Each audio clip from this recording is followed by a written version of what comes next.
My name is Anthony, 35 years old, a tech millionaire with a net worth of roughly $300 million. At first glance, you might think my life is nothing but roses. And yes, that's true. But you know, even roses have thorns. And the story I'm about to tell you is about those thorns, the ones that have etched themselves deep into my memory even to this day. When I was 9, my parents suddenly brought me to a tiny remote town in Oregon, dropping me off in front of my grandfather's old wooden house. I stood frozen on the porch, clutching the worn suitcase my mother had shoved into my hands that morning. The biting cold of the countryside seeped through every layer of my clothes, carrying with it the scent of dry grass and red earth from the distant fields. My parents rang the doorbell a few times, then turned and left as swiftly as if they were just passing through. Their truck rumbled down the dusty road, never once looking back. Their final words were brief. "We need time to settle our work." I believed them, but a small voice inside me whispered, "They're not coming back, are they?" A moment later, the creaky door swung open. My grandfather, Henry, stood there, tall and imposing, his rough yet warm hands pulling me into a tight embrace. "Come inside, kid," he said, his voice low and hoarse, yet strangely comforting. I quietly dragged my suitcase across the threshold, my heart heavy. The small house was steeped in the smell of time, laced with the bitter aroma of coffee and the faint scent of burning wood from the fireplace. He showed me to a small attic room where a thick woolen blanket draped an old bed and a window opened to a vast, desolate field. That night I lay awake, staring at the ceiling, trying to conjure my parents' faces in the darkness. They'll come back, won't they? But all that answered me was the howling wind slipping through the window's cracks, cold and unfamiliar. In the days that followed, I lived like a shadow. I spoke little, smiled even less, and answered my grandfather with curt, clipped words. But he never pushed me. Every morning he rose early, the clatter of the coffee maker echoing in the kitchen before he hurried out to the stables. Meanwhile, I sat silently at the old kitchen table, nibbling on the slightly burnt toast he'd made my heart hollow. I missed home, the clamor of city traffic, and even the heated arguments between my parents. At least back then I had them. Here it was just me, my grandfather, and the eerie silence of the countryside. One afternoon I saw him in the backyard tinkering with an old harvesting machine. Sweat beaded on his forehead, his hands smeared with grease, yet his eyes lit up when he noticed me. "Come here, Anthony, try holding this wrench." I hesitated before stepping closer, my small hands trembling as they grasped the heavy tool. He patiently showed me how to tighten a bolt, his steady, low voice reassuring, "You can do it, just give it a try." I fumbled through it, clumsy and slow, but eventually the bolt twisted into place. He let out a hearty laugh, the sound echoing across the yard. "Well done, you've got a knack for this." For the first time in what felt like forever, my heart felt a little lighter. But when night fell, the fear crept back. In my dreams, I saw my parents standing at the end of a dusty road looking back at me. I screamed, running toward them, but in a fleeting moment they vanished like thin smoke. I jolted awake, sweat soaking through my shirt. In the darkness, I wondered, who am I really? A child abandoned? A burden to my grandfather? I wanted to ask him, to know if he truly wanted me here, but I couldn't. I was afraid of the answer, afraid that even he was merely tolerating my presence. Time passed, and I gradually grew accustomed to the rhythm of life on the farm. My grandfather never mentioned my parents, but he always found ways to pull me out of my dark thoughts. Each day he gave me small tasks, feeding the horses, collecting eggs, or helping him fix the fence. "Work makes you stronger, Anthony," he said, his eyes stern yet warm. I didn't fully understand, but I did it because I wanted him to be proud of me. One day he took me to the old shed behind the house. Inside, it was filled with machinery, tools, and dusty circuit boards. "This is where I used to create," he said, pointing to a corner of the workbench covered with wires and LED lights. He told me about his younger days when he was an engineer, building things others thought impossible. "You could do it too if you want." I looked at him, skeptical. I was just a 9-year-old kid. What did I know about engineering? But he didn't give up. He started teaching me simple things. How to connect wires, how to use a soldering iron, how to read circuit diagrams. I was clumsy, messing up countless times, but he never got angry. If you make a mistake, you fix it, Anthony. No one's great from the start. His words were like a cool breeze, easing some of the pain inside me. I began to enjoy those afternoons in the shed where it was just me, him, and the smell of molten solder. One evening, he told me about my parents. Not much, just a few sentences.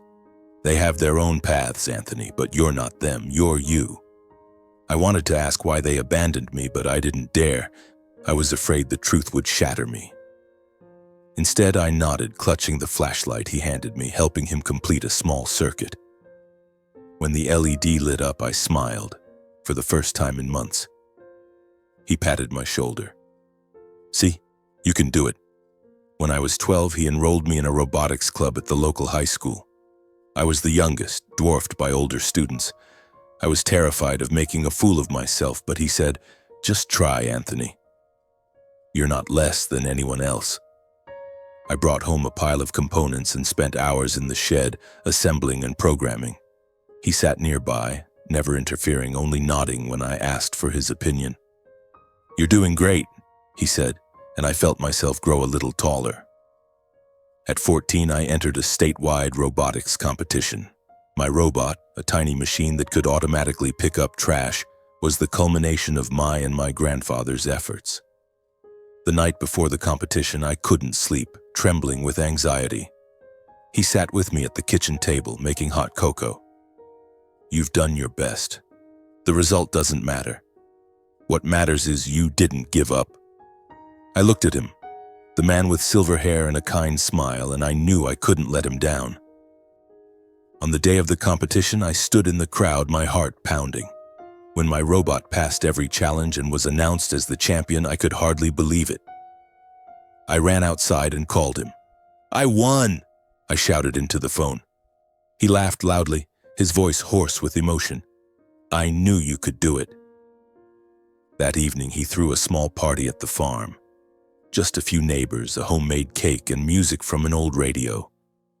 I sat on a wooden bench watching everyone laugh and talk, my heart filled with an unfamiliar warmth. I realized that even without my parents, I had a family, my grandfather, the farm, and the people who believed in me. But deep inside, I still wondered, why didn't my parents want me? That question lingered like an unhealed wound, waiting for the day I'd be brave enough to face it. In the years following my victory at the robotics competition, I felt a surge of newfound strength. I was no longer the shy boy who sat quietly in the corner of the classroom. At school, I became the Robot Kid, a nickname my friends gave me, half teasing, half admiring. I didn't mind. Every day after school, I raced back to the farm, diving into the shed where my grandfather and I worked on new projects. He taught me more complex programming, how to optimize designs, and how to face failure. "Every mistake is a lesson, Anthony," he said, holding a wrench, his eyes twinkling like a child's. I nodded, though sometimes I wanted to smash everything when a circuit burned out. At 16, I began to realize my grandfather wasn't just an ordinary farmer. The late-night phone calls he took, the short trips to the city he called business, and the way he deflected when I asked for details. All of it piqued my curiosity. Once I glimpsed a letter on the kitchen table addressed from a major tech company in Portland. I asked him about it, but he just smiled. "Just some old business, don't worry." I didn't press further, but I knew he was hiding something. Those days were a mix of joy and unease. I loved life on the farm, the mornings riding horses with him across the fields, the smell of wood smoke from the fireplace. But the question of my parents remained a thorn in my heart. I tried not to think about them, but every time I saw a family in town, parents driving their kids to school, laughing together, my chest felt hollow. I wondered where they were, what they were doing, and why they'd never called or written. My grandfather seemed to sense that pain. He never forced me to talk, but he always kept me busy. as if he knew work was the best medicine. At 17, I took on a bigger project, building a robotic arm to assist people with disabilities. It was his idea. "Make something that helps, Anthony," he said one afternoon as we sat on the porch watching a fiery sunset. "Your talent is meant to change lives." I spent nearly a year on the project, skipping hangouts with friends. He supported me every step of the way, from finding research materials to connecting with an engineer in Portland for advice. When the robotic arm was complete, it wasn't just a machine, it was proof of what we'd built together. That project took me to a national science fair in Seattle. For the first time, I left Oregon standing among hundreds of competitors from across the country, feeling smaller than ever. But as I presented, watching the robotic arm move smoothly, I saw my grandfather's proud gaze from the stands. I won second place, not first like before, but he still hugged me tightly, whispering, "You made me so proud." On the drive home, I fell asleep in the car, my head resting on his shoulder, feeling safer than ever. Then came my 18th birthday. It was a dreary, rainy day, gray and cold. I woke up early hearing him clattering in the kitchen. The smell of freshly baked cookies wafted through the air, mingling with the sound of an old song on the radio. I smiled, knowing he was planning a surprise, as he did every year. But that day felt different. He called me downstairs, his voice more serious than usual. "Anthony, sit with me." I sat across from him at the kitchen table, a plate of cookies and a small wooden box before me. He slid the box toward me, his eyes deep and piercing. "Open it." I hesitated, my heart racing for no clear reason. Inside was a simple yet finely crafted silver ring, the inner band engraved with the word legacy. I looked at him, confused. "What is it?" He took a deep breath, as if preparing to say something momentous. "This ring was mine, and now it's yours. It's not just a gift, it's a reminder. Live with purpose and leave a legacy to be proud of." His voice was low but powerful, sending a shiver through me. I slipped the ring onto my finger, feeling its weight not just on my hand but in my heart. I wanted to ask more, but he changed the subject, urging me to eat the cookies before they cooled. Breakfast passed with laughter and familiar stories, but I couldn't stop looking at the ring. It felt like it held a secret, a promise I didn't yet understand. That evening, as we sat by the fireplace, I mustered all my courage. "Grandpa," I said, my voice trembling, "why did my parents abandon me? Why did they leave me with you?" The question, buried in my heart for 9 years, burst out like a dam breaking. I feared he'd dodge it, but he looked straight at me, his eyes sad yet resolute. "Anthony," he began, "your parents, they weren't bad people, but they were blinded by greed." He spoke slowly, as if tearing open old wounds.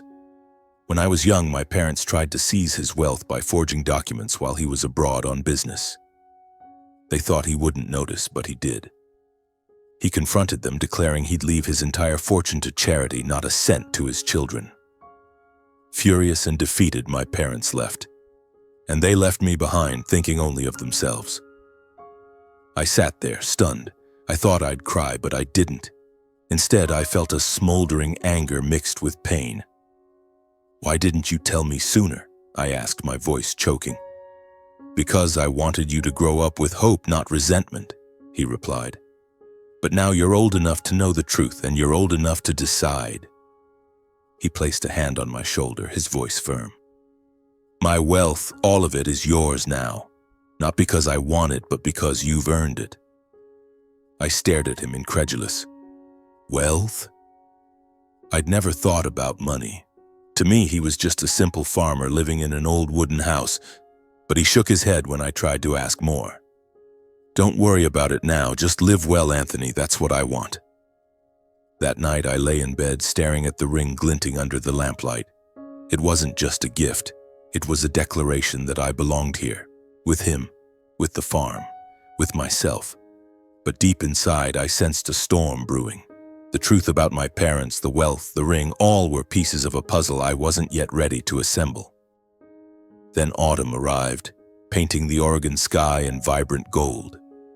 The ripe barley fields stretched endlessly, shimmering under the sunlight. My grandfather and I kept our old routine, riding horses in the early mornings, tinkering with new projects in the shed in the afternoons. But I began to notice him slowing down. He'd pause mid-task while fixing machinery, hands on his hips, breathing heavily. "Getting old, Anthony," he'd chuckle when I asked, worried. "Just let me rest a bit." I nodded, but unease gnawed at me. He was the only person I had, and the thought of losing him made it hard to breathe. One morning I woke up late, struck by the unusual silence, no clattering from him in the kitchen. I rushed downstairs, calling out, "Grandpa!" Silence. My heart pounded as I opened his bedroom door. He lay on the bed, eyes closed, face pale. I rushed to him, shaking him, my voice breaking. "Grandpa, Grandpa, wake up!" But he didn't stir. I touched his hand, it was cold. I stood there, frozen, as if the world had collapsed. I don't remember how I called 911, only that when the ambulance arrived, they confirmed what I couldn't accept. My grandfather had passed away from a stroke in the night. The hours that followed blurred like a nightmare. I sat in the living room, clutching the silver ring he'd given me, listening to people come and go. Neighbors visited, each with a story about him. How he'd fixed their tractors for free or lent them money in hard times. I listened, but couldn't speak. My mind was empty, repeating one question. "Why, Grandpa? Why did you leave me?" The funeral was held at the town's small church where he'd taken me every Sunday. The pews were packed. Farmers, engineers, even a few suited strangers from the city I'd never met. I stood by the casket, looking at his face, serene as if asleep. I wanted to scream, to pull him up, but I just stood there, gripping the ring, feeling it was the only thing keeping me from breaking apart. As the pastor read the prayers, I recalled our evenings by the fireplace when he'd talk about engineering, patience, and living with purpose. "You are my legacy," he'd said. Now he was gone, and I didn't know how to go on. All I knew was that no matter how much it hurt, I had to be strong for him. That day at the funeral, as I stood in the churchyard thanking mourners, a sleek black car pulled up. The door opened and I saw them, my parents. They stepped out dressed impeccably, but their eyes chilled me. My mother approached, hugging me, whispering, "Anthony, I'm so sorry, I've missed you." My father stood behind, nodding, his face stern. I stood rigid, not returning the embrace. It felt like an invisible wall stood between us. I wanted to believe them, to think they'd returned out of regret. But when they pulled me to a secluded corner, my mother's tone shifted, syrupy and artificial. "Anthony, you're grown now. We should be together as a family. Your parents will take care of you and everything he left behind." The phrase, "everything he left behind," sent a shiver through me. I looked at my father. He avoided my gaze, but I saw the tension in his face. "What do you mean?" I asked, my voice cold. My mother smiled, placing a hand on my shoulder. "You know, your grandfather was wealthy. The farm, the company shares, everything. We need to talk to arrange things." My heart pounded as I pushed her hand away. He hadn't been gone a day, and they were already here like vultures circling prey. "I don't have anything to talk about or arrange with you," I said, turning away. But she grabbed my arm, pulling me back, her voice sharpening. "Don't be foolish, Anthony. You need your parents. You can't manage that money alone." I yanked my arm free, staring them down. 9 years. You disappeared for 9 years, not a letter, not a call. Now what do you want? Grandpa's money? My father finally spoke, his voice low but menacing. "Watch your tone, Anthony. We're still your parents." I let out a dry laugh, feeling a fire ignite in my chest. "Parents, you abandoned me when I was 9. Don't act like nothing happened. And don't think I'm just some clueless kid." I walked away without looking back, but my heart was in turmoil. They stayed in town, renting a room at a nearby inn. In the days that followed, they called, texted, even showed up at the farm. Each time I saw them, I remembered his words. They were blinded by greed. I knew they hadn't come back for me. They wanted his wealth, something I hadn't even begun to consider. But I was also scared. I was just an 18-year-old kid. How could I stand up to them? A week after the funeral, I was summoned to a lawyer's office in Portland. Ms. Laura Bennett, my grandfather's attorney, greeted me in a glass-walled room overlooking the Willamette River. She was about 50, her hair neatly tied back, her eyes sharp yet kind. "Anthony," she said, handing me a glass of water. "Are you ready?" I nodded, though my heart pounded. My parents were there too, sitting across from me, their faces composed but exchanging glances as if anticipating something. Ms. Bennett opened a folder and began reading the will. Her voice was steady, but each sentence hit me like a hammer. My grandfather had left me everything. The farm, shares in a tech company worth tens of millions, and other investments. Over $100 million in total. I sat there, stunned, unable to believe it. I'd never imagined he was that wealthy. To me, he was just a farmer in a flannel shirt, driving an old truck and brewing coffee every morning. My mother let out a small laugh as if she couldn't contain herself. "That's wonderful, Anthony. We'll help you manage it." But Ms. Bennett raised a hand, cutting her off. "I'm sorry, Mrs. Wilson, but the will is clear. Anthony is legally independent and he is the sole heir. There are no provisions regarding guardianship by either of you." My father slammed the table, his voice roaring. "What is this nonsense? We're his parents." Ms. Bennett remained calm, retrieving a small scanner from a wooden box.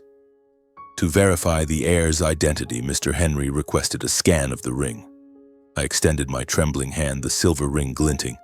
She scanned it and a code appeared on the screen. "A perfect match," she said. "This ring is the key, Anthony." Mr. Henry encoded it to ensure only you received the inheritance. My mother's face paled and my father shouted, "What? A ring?" The old man was insane. But Ms. Bennett didn't flinch. She produced another document, her voice icy. "Furthermore, you relinquished guardianship of Anthony 10 years ago when you signed this. The law does not recognize any claims from either of you." The room felt like it had frozen over. I looked at my parents, seeing anger and panic in their eyes.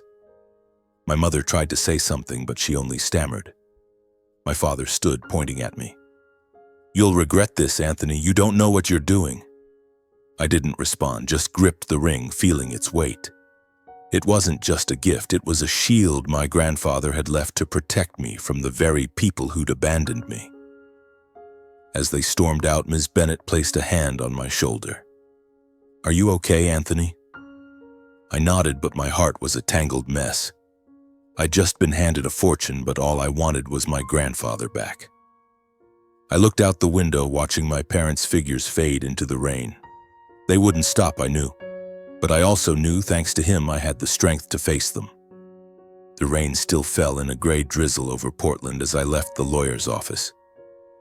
The silver ring on my finger felt heavy, as if carrying the entire world my grandfather had left behind. I drove his old truck back to the farm, my mind a whirlwind. $100 million. The number echoed in my head, not as joy but as pressure. I'd never thought about money. To me, he was just the man who taught me to fix machines, ride horses, and live decently. Now I stood before a fortune my parents would do anything to seize. They didn't take long to act. 2 days later, while I was checking the fence in the western field, a black car parked at the farm's gate. My father stepped out, dressed in a suit, though his shoes were caked with mud from the dirt path. My mother followed, impeccably dressed, her smile forced. I stopped, wiping sweat from my brow, my stomach knotting. "Anthony," she called, her voice overly sweet. "We need to talk." I crossed my arms, staring at them. "Talk about what?" I made myself clear at the lawyer's office. My father stepped closer, his eyes sharp as knives. "Don't be foolish, Anthony. You don't know how to manage that money. You need us. Otherwise, you'll lose everything." I let out a dry laugh, anger surging. "Lose everything? Like how you abandoned me 10 years ago?" My mother cut in, her voice trembling as if on the verge of tears. "We were wrong, Anthony, but we're family. You can't turn your back on your parents." I looked into her eyes, seeing the dishonesty as clear as day. "Family? Family doesn't abandon their child for money. You came back for Grandpa's fortune, not for me. The air was taut as a bowstring. My father clenched his fists, his voice dropping to a threatening growl. Watch yourself, Anthony. We could go to the press. Tell them you stole your grandfather's wealth and pushed your parents out. Do you want this whole town to turn against you? I froze, my heart pounding. The thought of their lies spreading everywhere chilled me. But then I remembered Grandpa, the ring, and what he taught me. Don't let anyone make you doubt yourself. I took a deep breath, stepping closer to my father, meeting his gaze.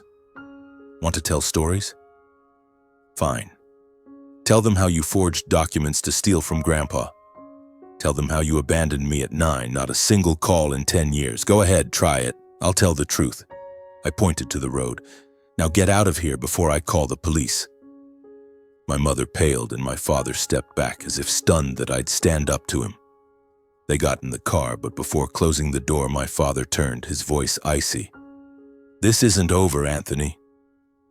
Their car sped off, leaving me standing in the field, my heart still racing. I gripped the ring, feeling the word legacy etched into my skin. I knew they wouldn't stop, but this time, I wasn't afraid. The following week, I was called to the headquarters of my grandfather's tech company in Portland. A sleek glass building, a stark contrast to his humble farm. Ms. Laura Bennett, his lawyer, accompanied me. You need to show up, Anthony, she said. The shareholders want to meet the heir. I wore the only new shirt I had, feeling out of place among men in suits and women in high heels. But as I entered the boardroom, I saw curious, even skeptical eyes from those seated around the table. Ms. Bennett introduced me, her voice firm. This is Anthony Wilson, the sole heir to Mr. Henry Wilson's shares. An older man, introducing himself as the CEO, spoke up. No offense, young Anthony, but you're young. What are your plans for this company? I took a deep breath, recalling the nights Grandpa taught me about engineering and responsibility. I won't promise to do everything perfectly, I said. But I learned from my grandfather I'll keep this company true to his vision, innovation, and helping people. The meeting dragged on, and I sensed a shift in their eyes, from doubt to curiosity, then gradual acceptance. But as I left the boardroom, an employee rushed after me, whispering, Mr. Anthony, someone's waiting for you in the lobby. They say they're your parents. My heart sank. I knew they wouldn't give up easily. I stepped into the lobby and saw my parents standing there beside a stranger in a gray suit. My father approached, his voice calm but calculating. Anthony, this is Mr. Carter, our lawyer. We found a way to prove your grandfather's will is invalid. Unless you share the fortune, we'll take this to court. The man, Mr. Carter, handed me a stack of documents, his eyes cold. You should consider this, Mr. Wilson. A lawsuit could drag on for years and you'll lose a lot. I looked at them, feeling cornered. But then I remembered Grandpa, how he taught me to fix a broken circuit. One step at a time, Anthony, don't panic. I met Mr. Carter's gaze. If you think the will is invalid, take it to court. But I have the ring, Grandpa's signature, and the truth. These two, I pointed at my parents, abandoned me long ago. They have no rights here. My mother shouted, Anthony, how dare you? But I didn't stop. I turned to my father, my voice calm but sharp. You want to fight me? Fine. But if you go public, I'll tell everything about the forged documents, about abandoning me. The world will know who you are. I stepped forward, pointing to the door. Get out and don't come back. They stood there, stunned. Mr. Carter muttered something, but my father raised a hand to silence him. They left without another word. As the glass door closed, I exhaled, feeling like I'd just weathered a storm. Ms. Bennett, who'd been standing behind me, patted my shoulder. You did well, Anthony. Henry would be proud.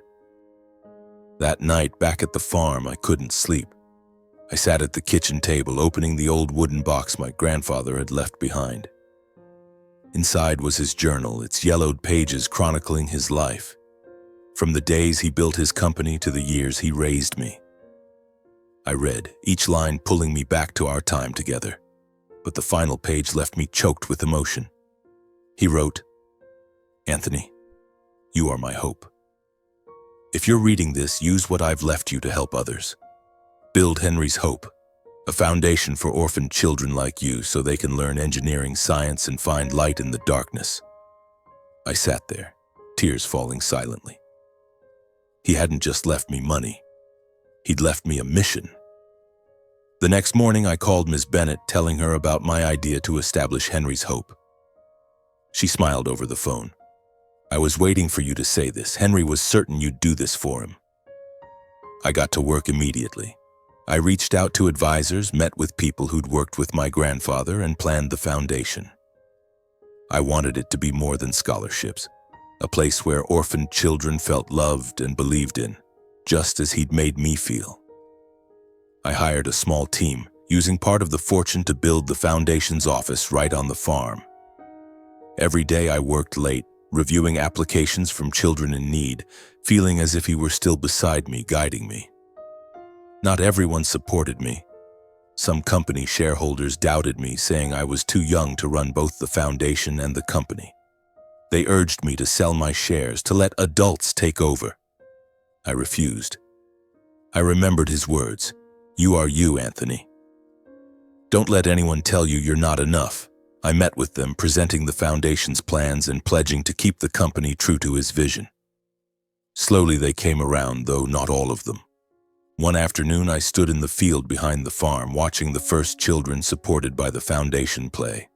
They laughed, holding simple robot models I'd taught them to build. I gripped the ring, feeling the word legacy as a reminder. I wasn't just carrying on his legacy, I was building my own. And today I sit here to tell you my story. A millionaire with scars on his heart, but a heart that still burns warm and alive. Henry's Hope has been running for over 15 years. From an idea in his journal, it's become a flame lighting the way for thousands of orphaned children. We've built schools, awarded scholarships, and opened engineering classes where kids can dream big. I still remember the face of the first girl to receive a scholarship, her eyes shining as she assembled her first robot. Now she's the chief engineer at our company, one of many young talents born from Henry's Hope. They haven't just overcome adversity, they're changing the world, one circuit, one innovation at a time. My grandfather's tech company, now under my leadership, keeps his promise. Innovation for the greater good. Young engineers, many once orphans like me, sit in boardrooms pitching ideas that leave me in awe. Every time I look at them, I see traces of him. His kind smile, his trusting eyes. I still drive his old truck, still live simply at the farm, though I could buy anything. But to me, wealth isn't money. It's the children finding their light, the legacy he and I built together. I run my fingers over the silver ring, the word legacy still sharp after all these years. It reminds me that no matter how painful the past, I chose to rise, to love, to carry on. And in the not-so-distant future, I'll pass this ring to my son when he's ready. Thank you for listening, and may you live a life full of energy.